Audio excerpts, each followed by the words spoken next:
আসসালামু আলাইকুম। আমি আজকের ভিডিওতে যেটা দেখাবো আমাদের একদম ফাইনাল পার্ট। গত ভিডিওতে বলছিলাম যেটা ফাইনাল হবে, বাট তখন শেষ করতে পারি নাই, বাট আজকে এটা ফাইনাল পার্ট দেখাবো। এই ফাইনাল পার্টটা হচ্ছে প্রফিট ডিসবার্সমেন্ট। আসলে ইনভেস্টমেন্ট ক্লাব সফটওয়্যারটার ব্যবহার করার সবচেয়ে বড় সুবিধাই হচ্ছে প্রফিট ডিসবার্সমেন্ট করা। এখন প্রফিট ডিসবার্সমেন্টটা কীভাবে করবো দেখেন, আমাদের একটা ক্লাব এখানে কিন্তু রানিং ক্লাব আছে। এটা কি আছে? ইলিজিবল নাও। সো যদি একটা ক্লাব ইলিজিবল থাকে শুধুমাত্র সেই সময় আপনি প্রফিটটা ডিসবার্স করতে পারবেন। আচ্ছা, এই ইলিজিবলটা হওয়ার জন্য কি কি লাগে? যেমন একটা ক্লাব আপনি তৈরি করছেন যে প্রতি মাসে আপনি একবার করে প্রফিট দিবেন, বাট এই ক্লাবটা দেখা যায় যে এক মাস আগে আপনি যখন এখানে আসবেন, রিটার্নে আসবেন, ইনভেস্টমেন্ট রিটার্নে আসবেন, তখন আপনি প্রফিট দিতে পারবেন না। এক মাস না হওয়া পর্যন্ত প্রফিটটা দিতে পারবেন না। আবার দেখা যায় যেটা ফিক্সড করে রাখছেন সেটা আপনি চাইলে যে কোনো সময় আপনি ভেঙে ফেলতে পারেন। এটা যেটা বলে রাখছেন যে আমি এক বছর পর পর প্রফিট দিব, সেটা আপনাকে এক বছর পর পরই প্রফিটটা জেনারেট করতে হবে। এভাবে আপনাকে ইলিজিবলটা হতে হবে। এখানে ম্যাচুরিটি সেটেলমেন্টগুলো থাকবে। আমি এখানে দেখতেছি আমাদের যেহেতু একটা ক্লাব তৈরি করা আছে, আমি ক্লাবে যাব। দেখেন এটা আমাদের ক্লাবের ডিটেলস, বা এটা আমাদের প্রফিট ডিসবার্সমেন্টের ডিটেলস। দেখেন আমি এখানে আসবো। আচ্ছা, আমি দেখতে পাচ্ছি আমাদের ক্লাবের নাম এটা, টোটাল মেম্বার ছিল 2 জন, 5টা শেয়ার ছিল এবং 5 লক্ষ টাকা আমাদের টোটাল ইনভেস্টমেন্ট ছিল। This first profit record in the club. তার মানে কি, এই প্রফিটটা হচ্ছে প্রথমবার, এটার জন্য আমরা প্রফিট ক্যালকুলেশন করব। এই প্রফিটটা আমরা কি ক্যালকুলেশন করব? Profit disbursement June 2026। আপনি চাইলে এটাকে এডিট করতে পারেন, এডিট করে যে কোনো নাম দিতে পারেন। আমি এটাই রাখতেছি। দেখেন আমরা টোটাল জমির, আমরা বলছিলাম ক্লাবটা তৈরি করতে যে আমাদের এই ক্লাব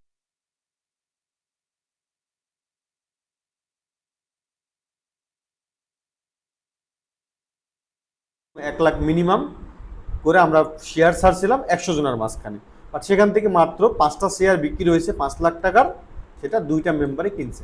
এটা আপনার চাইলে 80টা 90টা আপনি যেভাবে শেয়ার বিক্রি করবেন ওভাবে বিক্রি হয়ে যাবে, বাট আমি আলটিমেটলি 2টা তৈরি করে দেখিয়েছি।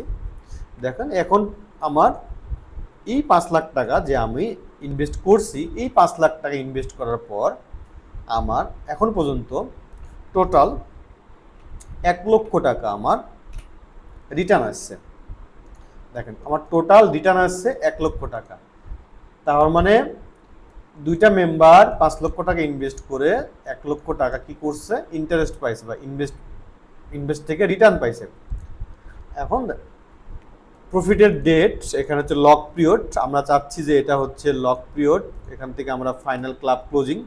যদি আপনি এই ক্লাবটা ক্লোজিং করে দেন তাহলে আপনাকে অবশ্যই ফাইনাল ক্লাব ক্লোজিংয়ে চাপ দিয়ে দিতে হবে, তাহলে এই ক্লাবটা অটোমেটিকলি ক্লোজিং হয়ে যাবে।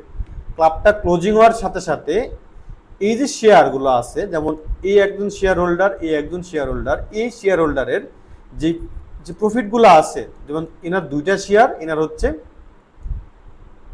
3টা শেয়ার, তো এনার 2টা শেয়ারের যে শেয়ারের অ্যামাউন্ট, এই শেয়ারের অ্যামাউন্টের উপর, এটা শেয়ারের অ্যামাউন্ট, প্রফিট পার শেয়ার এত টাকা, প্রফিট পার শেয়ার, তার 2টা শেয়ারে সে টোটাল এত টাকা পাবে, এবং সে 3টা শেয়ারে এত টাকা করে পার শেয়ারে এত টাকা পাবে। তার মানে দেখেন টোটাল 94,500 টাকা তারা কি করতেছে, এরা ডিসবার্সমেন্ট করে নিতেছে। আচ্ছা, এখানে 94,500 হওয়ার কারণ হচ্ছে, দেখেন এখানে পিরিয়ড এক্সপেন্স। তার মানে আমি এখানে বললাম যে আমি 1 লক্ষ টাকা প্রফিট পাইছি, বাট আমার এখান থেকে আমার এই মাসে একটা ক্যালকুলেশন পিরিয়ড থাকবে, যে ক্যালকুলেশন পিরিয়ডে মানে আগের প্রফিট ডিসবার্সমেন্ট থেকে পরের প্রফিট ডিসবার্সমেন্ট পর্যন্ত যে পরিমাণ খরচ হবে সেই পরিমাণ খরচ কিন্তু পরের ডিসবার্সমেন্টে সে ডিডাকশন অটোমেটিকলি করে নিবে। দেখেন অটোমেটিকলি সে 5,500 টাকা কিন্তু প্রফিট থেকে ডিসবার্সমেন্ট করে 94,500 টাকা ডিসবার্সমেন্ট করছেন।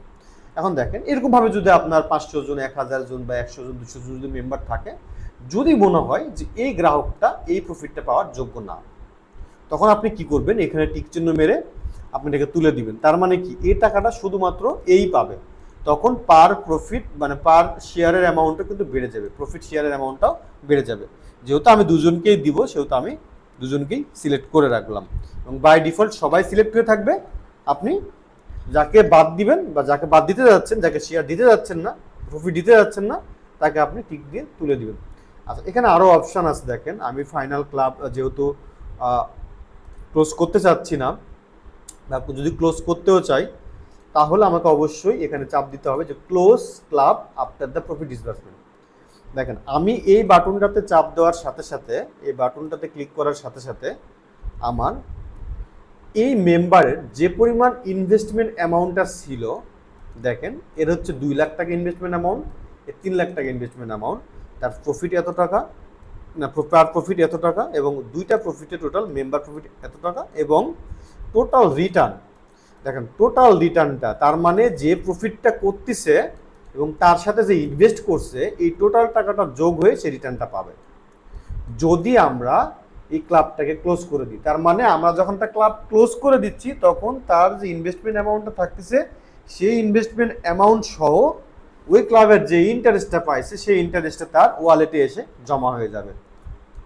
ওকে, আমাদের হিসাব আমরা এখন ক্লোজ করে দিব। আমি চাচ্ছি যে এটা ক্লাবটা ক্লোজ করে দিব, আমি ক্লোজ করে দেখাবো। আপনারা চাইলে যদি ক্লোজ করতে না চান, দেখেন মান্থলি, আপনি চাইলে এটাকে মান্থলি প্রতি মাসে মাসে আপনি শুধুমাত্র কি করতে পারেন, এটাকে ইন্টারেস্ট হিসেবে তাদের অ্যাকাউন্টে যোগ করে দিতে পারেন, তাদের অ্যাকাউন্টে এটা যোগ হয়ে যাবে।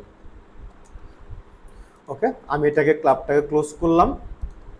দেখেন ক্লাবটাকে ক্লোজ করলাম, ক্লাবটাকে ক্লোজ করে আমি ডিসবার্সমেন্ট প্রফিটে চাপ দেওয়ার সাথে সাথেই দেখেন আমার একটা প্রফিটটা ডিসবার্সমেন্ট হয়ে গেছে।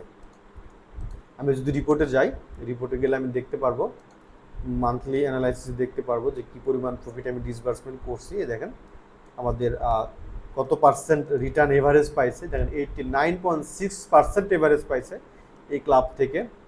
এছাড়াও আমাদের প্রফিট ডিসবার্সমেন্টে গেলে দেখেন এটা আর অল ক্লাবের মধ্যে নাই, এটা আমার ইনভেস্টমেন্ট রিটার্নের মধ্যে পাবো। দেখেন আমরা যেহেতু ক্লোজ হয়ে গেছে, আমাদের ইনভেস্টমেন্ট রিটার্নের মধ্যে গেলাম, এখানে দেখলাম ক্লোজ, এখান থেকে চাপ দিয়ে আমরা এখান থেকে ফাইনাল একটা রিপোর্ট দেখতে পারি যে আমরা এই ক্লাবটা যখন ক্লোজ করছি তখন এই ক্লাবের কার কত ব্যালেন্স ছিল এবং কে কত টোটাল টাকা রিটার্ন পেয়েছে, এবং এই ক্লাবের স্ট্যাটাসটা কি হয়ে গেছে, ক্লাবটা লক হয়ে গেছে। আমরা চাইলে এই ক্লাবটাকে আর অন করতে পারবো না, এই ক্লাবটা একদম টোটালি ক্লোজ হয়ে গেছে। ওকে, এই ছিল আমাদের ইনভেস্টমেন্ট ডিসবার্সমেন্টের ব্যাপারটা, যেটা হচ্ছে সফটওয়্যারের একদম প্রধান ফিচার। আপনারা যেহেতু যদি ভিডিও দেখে থাকেন তাহলে অবশ্যই আগের ভিডিওগুলো দেখবেন, এই ভিডিওটা দেখবেনই, আর আগের ভিডিওগুলো দেখে নেবেন যে পুরো প্রসেসটা কীভাবে মেনটেন করতেছে। সো এই ছিল আমাদের শেষ ভিডিও। ধন্যবাদ সবাইকে এই ভিডিওটি দেখার জন্য। আর যদি ভিডিওটা দেখে উপকৃত হন তাহলে অবশ্যই আমাদের চ্যানেলে যদি সাবস্ক্রাইব করা না থাকে অবশ্যই সাবস্ক্রাইব করবেন, আর ভিডিওটি শেয়ার করার মাধ্যমে আমাদের একটু প্রচারণা করে দিবেন। ধন্যবাদ সবাইকে।